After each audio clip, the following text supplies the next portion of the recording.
ಚಲೋ ಅಮ್ಮ. ಓ ಗೋವಿಂದಣ್ಣ ಚೆನ್ನಾಗಿದೆಯೇ? ಚೆನ್ನಾಗಿದ್ದೀನಮ್ಮ. ವೆಂಕಿ ಮನೆಗೆ ಬಂದಿದ್ದಾನ? ಇಲ್ಲ ಅಣ್ಣ, ಅವರು ಯಾವ್ದೋ ಕೆಲ್ಸದ ಮೇಲೆ ಬೇರೆ ಊರಿಗೆ ಹೋಗೋರೆ. ಇನ್ನೊಂದು ವಾರದೊಳಗಡೆ ಬಂದ್ಬಿಡ್ತಾರೆ. ಹೌದಾ? ಇವತ್ತು ಮತ್ತೆ ಕೋರ್ಟ್ ಹತ್ರ ನೋಡಿದ್ದೀನಲ್ಲಮ್ಮ.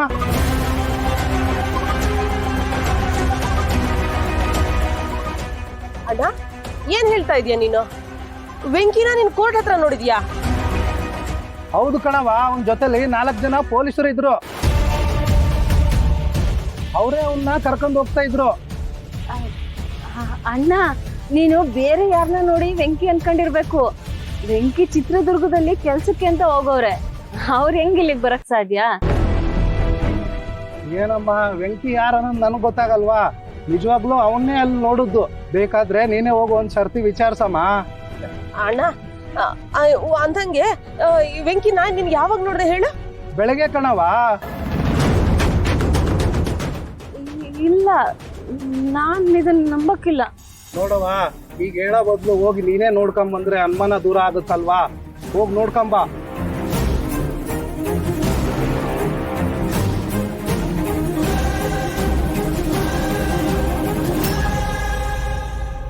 ಚೆಲ್ವಿ ಚೆಲ್ವಿ, ಇದೇನ್ ಚೆಲ್ವಿ, ಗೋವಿಂದಣ್ಣ ಹಿಂಗ್ ಹೇಳ್ಬಿಟ್ಟೋದ? ಅವ್ನ್ ಹೇಳಿದ್ ಮಾತ್ ನೀನ್ ನಂಬ್ತ್ಯಾ? ಅವೋ ಅದ್ಯಾಕ್ ಹಂಗೇಳಿ? ನಿಯತ್ಗೆ ಇನ್ನೊಂದ್ ಹೆಸರು ಅಂದ್ರೇನೆ ವೆಂಕಿ. ಅವನ್ ತಪ್ಪು ಮಾಡೋನೆ ಅಂದ್ರೆ ನಾನಲ್ಲ. ಅದ್ಯಾವ್ರು ನಂಬಕ್ಕಿಲ್ಲ. ನೀನೇನ್ ಯೋಚನೆ ಮಾಡ್ಬೇಡ, ನಾಳೆನೆ ಹೋಗಿ ನಾನು ವಿಚಾರಿಸ್ಕೊ ಬರ್ತೀನಿ. ಸರಿ ಕಣ. ಸರಿ, ಬಾ ಹೋಗುಮ್ಮ.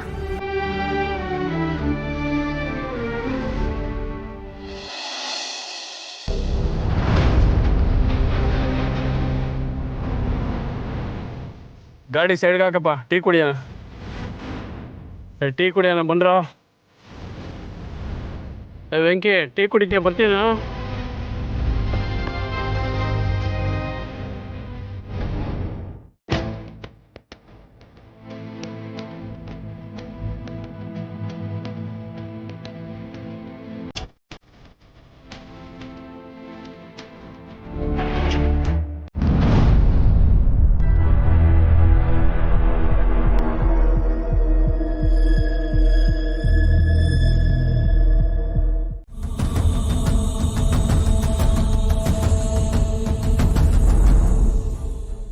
ಚಂದನ, ಎಲ್ಲಿಗೆ ಹೋಗ್ತಾ ಇದೀಯಾ?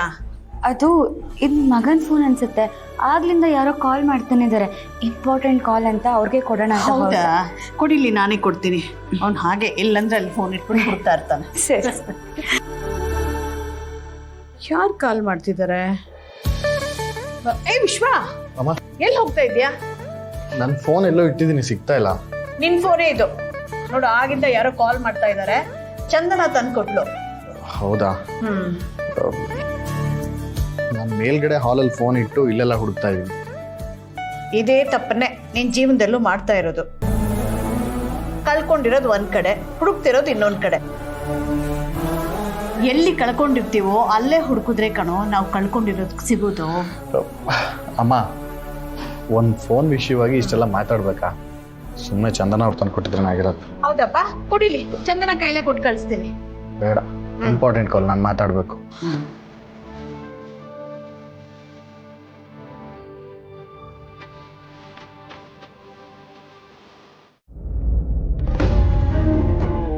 ಅಲ್ಲ, ಬೆಳಗ್ಗೆ ಚೆಲ್ವಿ ನನ್ನ ಎದುರುಗಡೆ ಸಿಕ್ಕಿದಾಗ ನನ್ನ ಕೈ ಕಾಲೇ ಆಡಲಿಲ್ಲ.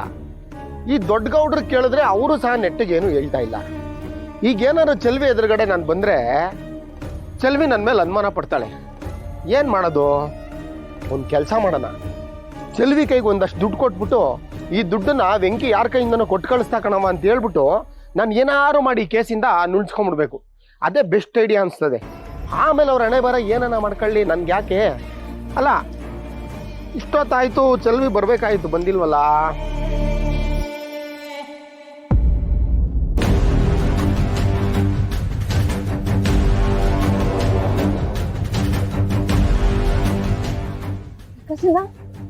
ಬೆಳಿಗ್ಗೆ ನಾನು ಮಾತಾಡ್ತಾ ಇದ್ರು ಕೆಲ್ಸ ಐತೆ ಅಂತ ಹಂಗೆ ಹೋಗ್ಬಿಟ್ಟೆ. ಆದ್ರೆ ಇವಾಗ ನೀನೇ ಫೋನ್ ಮಾಡಿ ಕರೆದಿದ್ಯಾ. ವೆಂಕಿ ಬಗ್ಗೆ ಏನಾರ ಗೊತ್ತಾಯ್ತಾ? ಇಲ್ಲ ವೆಂಕಿನ ಏನಾರ ಕರ್ಕ ಬಂದಿದ್ಯಾ? ವೆಂಕಿ ವೆಂಕಿ ಚೆಲ್ವಿ ಹೊಸಿ ತಾಳ್ಮೆ ತಗೊಳವ. ನೋಡವಾ, ಬೆಳಗ್ಗೆ ನೀನು ನನ್ನ ಹತ್ರ ಮಾತಾಡ್ಕೊಂಡು ಹೋದ್ಮೇಲೆ ನಾನು ವೆಂಕಿಗೆ ಫೋನಲ್ಲಿ ವಿಡಿಯೋ ಕಾಲಲ್ಲಿ ಮಾತಾಡಿದೆ.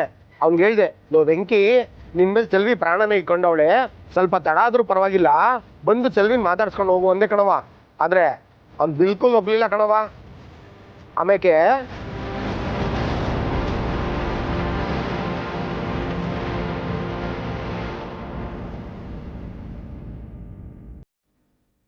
ಯಾರ ಕೈಲೋ ಈ ದುಡ್ಡು ಕೊಟ್ಟು ಕಳಿಸ್ಬಿಟ್ಟು ಇದನ್ನ ಚೆಲ್ವಿ ಕೊಟ್ಬಿಡು ಅಂತ ಹೇಳ್ದ ಕಣವ.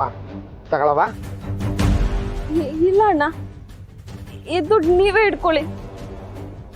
ನನ್ಗೀಗ ಬೇಕಾಗಿರೋದು ನನ್ ವೆಂಕಿ ಇಲ್ದಿರೋ ನನ್ಗೆ ಕೈ ಕಾಲೇ ಆಡ್ತಾ ಇಲ್ಲ. ಇಷ್ಟಕ್ಕೂ ಅವ್ನು ಯಾಕೆ ಇಷ್ಟು ಕಷ್ಟ ಪಡ್ತವ್ನೆ? ನಮ್ಮ ಅವಂಗ ಆಪರೇಷನ್ ಮಾಡ್ಸಕ್ಕೆ ತಾನೆ. ಅವನೇನ್ ಕಷ್ಟ ಪಡೋದ್ ಬೇಡ, ನಾನೇ ದುಡ್ಡು ನಮ್ಮ ಅವನ್ ಕಣ್ಣು ಆಪರೇಷನ್, ಹಾರ್ಟ್ ಆಪರೇಷನ್ ಎಲ್ಲ ಮಾಡಿಸ್ಕೋತೀನಿ. ಅವನೊಬ್ಬ ನನ್ ಕಣ್ ಮುಂದೆ ಬಂದ್ರೆ ಸಾಕು. ಪ್ರಕಾಶನ, ನಿನ್ ಕಾಲ್ ಹಿಡ್ಕತೀನಿ ಪ್ರಕಾಶನ. ವೆಂಕಿನ್ ಬರಕ್ ಹೇಳು, ನನ್ ಕಣ್ ಮುಂದೆ ಬರಕ್ ಹೇಳು. ಅವನಿಲ್ದೆ ನನಗ್ ಕೈ ಕಾಲೇ ಆಡ್ತಾ ಇಲ್ಲ. ಸಲ್ವಾ ನೀನ್ ಹಿಂಗೆಲ್ಲ ಮಾಡ್ಬೇಡ ಕಣವ, ನಂಗೆ ಸಾನೇ ನೋವಾಯ್ತದೆ.